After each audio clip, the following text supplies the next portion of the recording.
Hello दोस्तों। आज का वीडियो उन लोगों के लिए खास होने वाला है जिन्होंने बैंक की तैयारी शुरू कर दी है या बैंक की तैयारी करना चाह रहे हैं या जो बैंक में नौकरी करने का सपना देख रहे हैं। तो उनके लिए खुशखबरी है। अभी कुछ दिन पहले एसबीआई ने सर्किल बेस्ड ऑफिसर की वैकेंसी निकाली थी। ठीक है, तो जिन लोगों ने अभी तक उसमें आवेदन नहीं किया है, एलिजिबल कैंडिडेट अपने वीडियो मेरे चैनल पर अपलोड है, उसको देख लीजिएगा। आज हम जिस भर्ती के बारे में बात करने वाले हैं वो भर्ती निकली है इंडियन ओवरसीज बैंक के द्वारा। ठीक है, ये वैकेंसी है local bank officer in LBO के लिए। इसका पे स्केल की बात करते हैं तो बिल्कुल आपका पीओ वाला पे स्केल होने वाला है और इसमें एक सिंगल एग्जाम होता है और इंटरव्यू उसके बाद सिलेक्शन होता है। जबकि आपकी पीओ की जब आप तैयारी करते हैं तो इसमें जो है आपको प्री और मेन देने के बाद इंटरव्यू का सामना करना पड़ता है। 3 चरणों में होता है। जबकि इस भर्ती के अगर आप आवेदन करते हैं तो इसमें सिर्फ आपको एक एग्जाम देना है, रिटन एग्जाम। उसके बाद आपका लैंग्वेज प्रोफिशिएंसी टेस्ट होगा जो कि सभी में होता है आजकल, और इसके बाद आपका फाइनल इंटरव्यू हो जाएगा। पे स्केल आपको वही मिलेगा जो आपको पीओ वाली वैकेंसी में मिलता है। ठीक है, जहाँ तक बात करते हैं एक्सपीरियंस की, तो इस भर्ती के लिए कोई भी एक्सपीरियंस की आवश्यकता नहीं है। तो नमस्कार दोस्तों, मैं अरविंद कुमार आप सभी का स्वागत करता हूँ आपके अपने यूट्यूब चैनल अरविंद कुमार गुरुजी में। दोस्तों, इंडियन ओवरसीज बैंक के द्वारा एलबीओ 2025-26 के लिए नोटिफिकेशन जारी कर दिया है। टोटल वैकेंसियों की बात करते हैं तो 400 वैकेंसी होने वाली हैं। ठीक है, एलबीओ जेएमजीएस स्केल 1 की वैकेंसी के रूप में है ये। ठीक है, इन मैनेजमेंट स्केल 1 के रूप में वैकेंसी है। एप्लीकेशन की बात करते हैं तो 12 मई 2025 से नियाज से आवेदन पत्र शुरू हो जाएंगे। लास्ट डेट की बात करते हैं तो 31 मई 2025 रहने वाली है। ठीक है, क्वालिफिकेशन की बात कर लेते हैं तो क्वालिफिकेशन इसके लिए कि कोई भी सिंपल ग्रेजुएट, यानी जिसने भी बीए कर रखा है, बीएससी कर रखा है, बीकॉम कर रखा है, सीए, आईसीडब्ल्यू, बी, बीटेक। ठीक है, तो इनमें से आपने किसी भी डिसिप्लिन में आपने अगर ग्रेजुएशन कर रखा है तो आप इसके लिए एलिजिबल है, आवेदन कर सकते हैं। ठीक है, एज की बात करते हैं तो मिनिमम 20 साल की एज होनी चाहिए, मैक्सिमम 30 साल की एज का क्राइटेरिया है। ठीक है, एज की गणना की बात करते हैं तो 1 मई 2025 को उम्र की गणना की जाएगी। ठीक है, तो जिन लोगों की उम्र जो है 20 से 30 साल के बीच में वो लोग इस पे आवेदन कर सकते हैं। लेकिन अगर आप रिजर्वेशन कैटेगरी से बिलोंग करते हैं, जैसे ओबीसी कैटेगरी से अगर आप बिलोंग करते हैं तो आपको मैक्सिमम एज में 3 साल की छूट मिलेगी नहीं। अगर आपकी उम्र 33 साल भी है तो भी आप आवेदन कर सकते हैं। वहीं बात करते हैं एससी एसटी कैटेगरी के लोग जो है 35 साल तक के लोग आवेदन कर सकते हैं। हैंडीकैप्ड कैटेगरी के लोग 40 साल तक के लोग आवेदन कर सकते हैं। ठीक है, इसके बाद बात करते हैं एक्स सर्विसमैन की। तो एक्स सर्विसमैन के जो है 33 साल तक के लोग आवेदन कर सकते हैं, जिसमें उनका सर्विस पीरियड जो अपना फोर्सेस में रहा है वो पीरियड माइनस होने के बाद मैक्सिमम एज 33 साल तक आवेदन कर सकते हैं। ठीक है, तो ये था दोस्तों एज क्राइटेरिया के बारे में। अब बात कर लेते हैं सैलरी क्या मिलने वाली है इस वैकेंसी के लिए। तो आपका 48,480 रुपये का बेसिक पे होने वाला है। साथ में आपको टीए, डीए और एचआरए ये सेम पैकेज है जो आपका पीओ में आपको मिलता है, वही आपको इस भर्ती के लिए मिलने वाला है। ठीक है, तो इन हैंड की बात करते हैं तो पहले मंथ की आपकी सैलरी करीब 80 से 85 हज़ार रुपये पर मंथ के आने वाली है। ठीक है, इसके बाद बात करते हैं प्रोविजन पीरियड की। तो इसमें 2 साल का प्रोविजन पीरियड आपका रहेगा। ठीक है, जबकि एसबीआई में आपका जो प्रोविजन पीरियड आपका सीबीओ के लिए था वो 6 मंथ का था। ठीक है, लेकिन उसमें आपको एक्सपीरियंस की आवश्यकता थी, बट इस भर्ती में कोई भी एक्सपीरियंस की जरूरत नहीं है। बट इसमें प्रोविजन पीरियड का जो है वो क्राइटेरिया थोड़ा बड़ा हुआ है, वो 2 साल का है। बॉन्ड की बात करते हैं तो 2 लाख रुपए का बॉन्ड रहेगा। अगर आप 3 साल से पहले अगर आप जॉब रिजाइन करते हैं किसी भी कारणवश तो आपको 2 लाख रुपए का आपको बॉन्ड पे करना पड़ेगा। जहाँ तक बात करते हैं एलटीए, तो एलटीए भी इसमें आपको प्रोवाइड की जाएगी नियमानुसार, जो बैंक की नियमावली है उसके तहत आपको एलटीए भी हर साल आपको मिलेगी। एलटीए मतलब होता है लीव ट्रैवल अलाउंस। ठीक है, जैसे आपको साल में बैंक आपको फैसिलिटी देती है कि आप एक ट्रिप जो है 7 से 8 दिन की आपको एलटीए के रूप में कंजप्शन कर सकते हैं। उसका सारा जो ट्रेवलिंग अलाउंसेस है वो आपका बैंक बियर करेगी। ठीक है, फीस की बात कर लेते हैं तो आवेदन शुल्क के लिए जो इसमें फीस देनी पड़ेगी, जनरल ओबीसी और ईडब्ल्यूएस कैटेगरी के लिए 850 रुपये की फीस रहने वाली है। एससी एसटी और पीएच यानी हैंडीकैप्ड कैटेगरी के लिए जो फीस रहने वाली है 175 रुपीज़ मात्र रहने वाली है।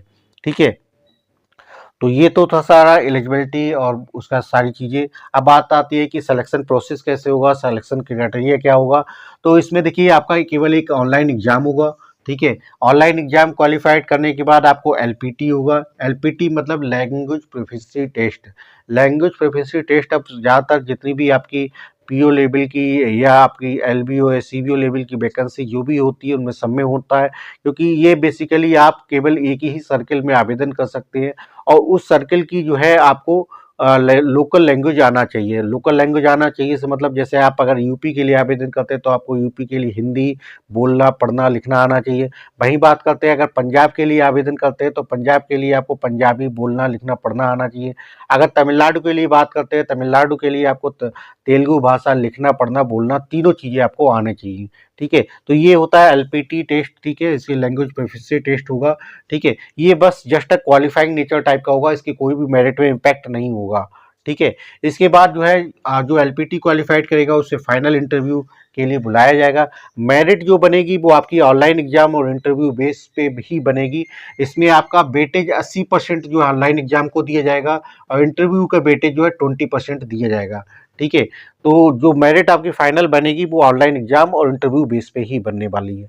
ठीक है, अब बात कर लेते हैं इसका पेपर पैटर्न कैसे रहने वाला है। तो पेपर पैटर्न की बात करते हैं तो इसमें 4 सेक्शन होंगे बेसिकली, और चारों सेक्शन में आपके टोटल क्वेश्चंस की बात करते हैं तो 140 क्वेश्चंस आएंगे और 200 मार्क्स के होंगे। ठीक है, तो 140 क्वेश्चंस, और जो टाइम पीरियड मिलने वाला है वो 3 घंटे का इसमें टाइम पीरियड आपको मिलने वाला है। अब बात कर लेते हैं टॉपिक वाइज कौन कौन से टॉपिक इसमें आने वाले हैं, कितना क्वेश्चंस आएंगे हर टॉपिक से, कितने मार्क्स का होगा, कितना टाइम रहेगा, इन सब पे बात कर लेते हैं।